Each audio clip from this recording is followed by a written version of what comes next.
啲南部嘅間屋又係佢哋黃，又係佢辣，係咯生嚟線。你喂日本還好啊，隔離橋舐正連乜話？冇有啲字可能啊嚇。係冇nghiên屯應該我估係冇nghiên屯，南大咯。哦，好回幹一個好多族嚟喎。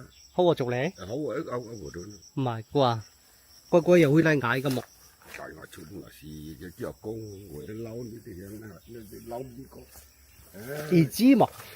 佢那時候就上個數八九，唔大嘅牛大non大。哦，啲二田冇話吃啦。唔係冇吃，平時啲谷炭啊，你要炭啲你話你二枝要乜攞嚟哦，咪啲二枝係個。攞嚟嗌。快兜嚟會。呢個叫。你選啲政策冇辦法呀。哎呀，乜鬼有紅毛眼啊嘛？紅毛眼係嘛？班luật嚟㗎? Ồ, nó ban luật cô à.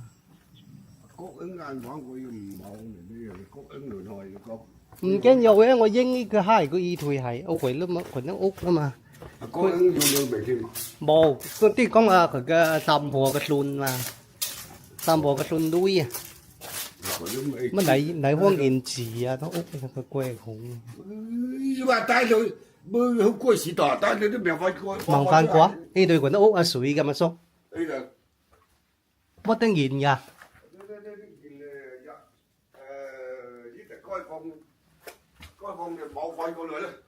kêu mất miệng à còn hả học tụ bán hốc câu của học lì